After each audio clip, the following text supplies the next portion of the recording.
Good morning to all friends. Today we will discuss about force and motion, uh, demand of Monit Ahuja. Okay, so let's get started.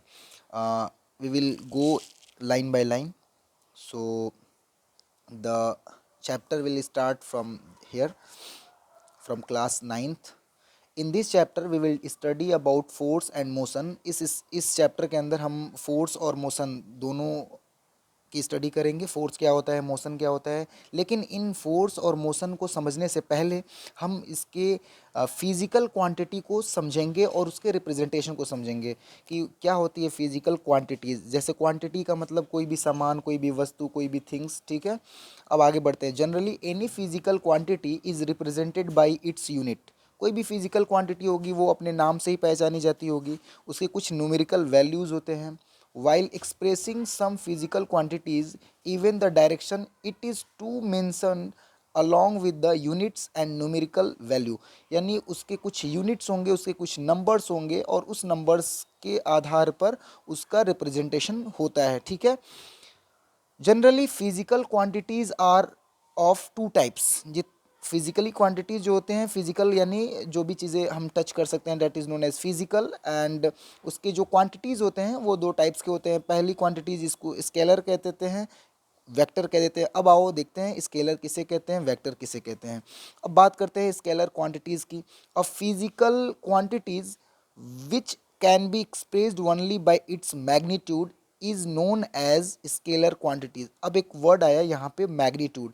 अब magnitude का मतलब कोई भी वस्तु, कोई भी थिंग्स. ठीक है, जिसका कुछ वेट हो. ठीक है, कुछ वेट हो, जैसे मास हो गया, डेंसिटी हो गया, ये सब क्या हो गया, मैग्नीट्यूड में आ जाएंगे. ठीक है.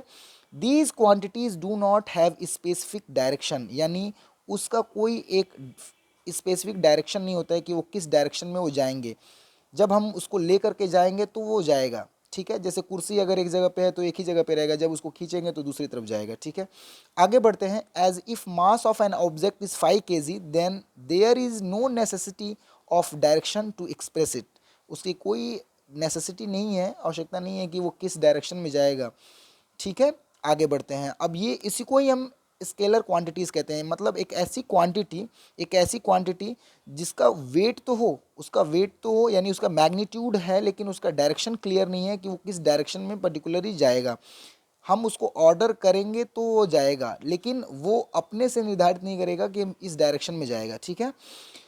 We will move on the next quantities, that is known as vector quantities. In these quantities, there are so many physical quantities whose magnitude alone cannot describe them completely. यानी केवल मैग्नीट्यूड से ही vector quantity decide नहीं होती है, उसके लिए direction भी जरूरी है. We can understand by its these examples in figure 9.1. We will move on this figure. This is the figure 9.1. 9.1 two displacement in the straight line, and there is 9.1 b two perpendicular displacements. Okay, we will let's start it from there. In figure 9.1 a and b, the distance covered by the students are shown as a distance ab is equal to 4 meter and distance bc is equal to 3 meter. ठीक है, यानी यहाँ पे बताया गया है कि जो ये ए से बी तक की जो डिस्टेंस है वो 4 मीटर है और बी से सी तक की जो डिस्टेंस है वो 3 मीटर है. ठीक है, आगे बढ़ते हैं. In both journeys the distance covered by the students are 7 meter. यानी दोनों जर्नी यानी दोनों की यात्रा की तो कितनी दूरी थी, 7 मीटर थी. वाइल द, जबकि displacement is different from original point यानी origin point A to the end point C. यानी जो डिस्प्लेसमेंट है, यानी डिस्प्लेसमेंट जो है वो डिफरेंट है डिस्टेंस से. यानी डिस्टेंस तो आप देख रहे हो ये सीधे डायरेक्शन में जा रहा है, ये इसको हम डिस्टेंस बोलेंगे. लेकिन जो शॉर्टेस्ट डिस्टेंस होती है उसको हम डिस्प्लेसमेंट के नाम से जानते हैं. ठीक है, तो ये इसका कहने का मतलब था कि ये जो ए से बी, बी से सी, यानी 7 मीटर की डिस्टेंस थी. ठीक है, इसमें 7 मीटर की डिस्टेंस थी. अगर इसमें बात करूं अगर डिस्प्लेसमेंट की, तो यहाँ पे 7 मीटर डिस्प्लेसमेंट भी है, यहाँ पे 7 मीटर डिस्प्लेसमेंट भी है. लेकिन ये जो टू परपेंडिकुलर डिस्प्लेसमेंट जो यहाँ पे देखने को मिल रहा है, यानी ए से बी और ये बी से सी, ये जो दो डायरेक्शन है, इसमें डिस्टेंस तो आपकी आ जाएगी A to B and B to C क्या आ जाएगी 7 मीटर, बट डिस्प्लेसमेंट यहाँ पे 5 मीटर आएगा. अलॉन्ग विद ए बी पे जो ये एंगल थीटा यानी कुछ एंगल बनाते हुए जो हम शॉर्टेस्ट डिस्टेंस चल करके पहुंच जा रहे हैं ए टू सी, तो वो 5 मीटर का डिस्टेंस है। अब आगे बढ़ते हैं। इन फर्स्ट पोजीशन, इसी का एक्सप्लेनेशन है इंग्लिश में, तो थोड़ा सा उसको भी मैं पढ़ लेता हूँ। In first position the displacement is 7 metre along the direction A B, यानी नीचे आते हैं ए बी, ए से बी तक 7 metre along the 7 metre along the direction A B. In second position the displacement is 5 metre along the direction A C, यानी बात करने का मतलब ये है कि यहाँ से ए से सी तक पहुँच रहे हैं तो 4 और 3 मीटर लग रहा है, यानी टोटल 7 मीटर डिस्टेंस, एंड ए से सी पे जाने में 5 मीटर डिस्टेंस। ठीक है, कहने का मतलब ये था। At an angle of theta with A B, जो मैंने पहले बताया। ठीक है, उसी के दूसरे फिगर में two equal force F are acting on a body of mass M, here direction of arrows are showing in the direction of force. यानी अब यहाँ पे कंडीशन कुछ अलग है कि ये कुछ वस्तु है, यानी कोई भी मास है, यानी कोई भी बॉडी है, कोई भी ऑब्जेक्ट कह लो, और ये एक ऑब्जेक्ट यहाँ पे, एक ऑब्जेक्ट यहाँ पे है, दो ऑब्जेक्ट रखे हुए हैं, और दोनों पे ये जो फोर्स है, यानी जो बल लगाया जा रहा है, यानी फोर्स लगाया जा रहा है, एक डायरेक्शन से इधर से भी और एक डायरेक्शन से इधर से भी। अब दोनों डायरेक्शन से फोर्स लगाया जा रहा है।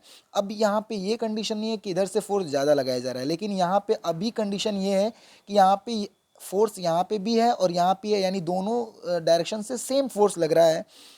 और ये जो दोनों डायरेक्शन सेम फोर्स लग रहा है, तो ये जो ऑब्जेक्ट है ये इसी पर स्टेबल रहेगा।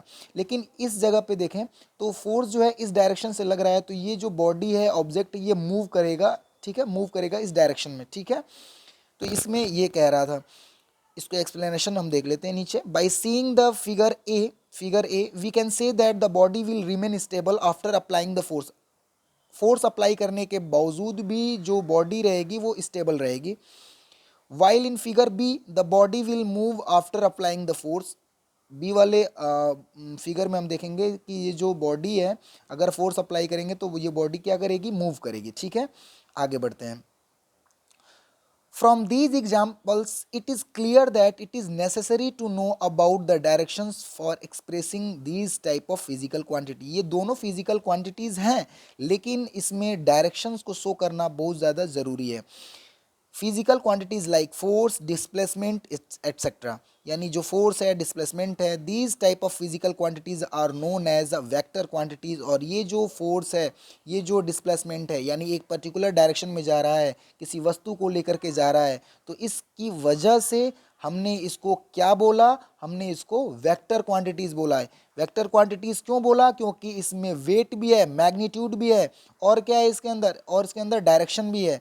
ठीक है, आगे बढ़ते हैं। ठीक है, those physical quantities which can be expressed completely by its magnitude as well as direction, magnitude as well as direction also are known as a vector quantity. Again, the definition of vector quantity is what? The definition of vector quantity is that those physical quantities which can be expressed completely by its magnitude as well as direction also are known as vector quantities. तो इसको हम vector quantities कहते हैं, यानी magnitude भी होना चाहिए या फिर डायरेक्शन भी होना चाहिए, तो उसको हम क्या बोलेंगे, वेक्टर क्वांटिटी बोलेंगे।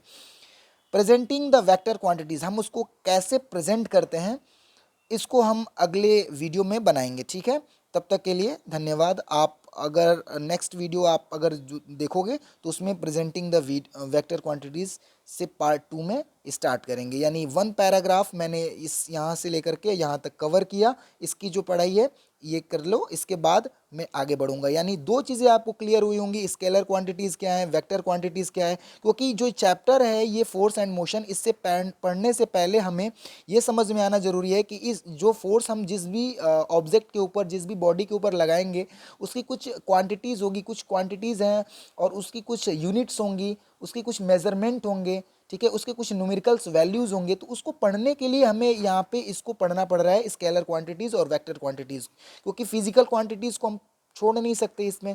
तो हम फोर्स और मोशंस पढ़ने से पहले हमने इस दोनों वेक्टर क्वांटिटीज को पढ़ा। ठीक है, अब नेक्स्ट वीडियोज में हम उसको स्टार्ट करेंगे, प्रेजेंटिंग द वेक्टर क्वांटिटीज। ठीक है, धन्यवाद।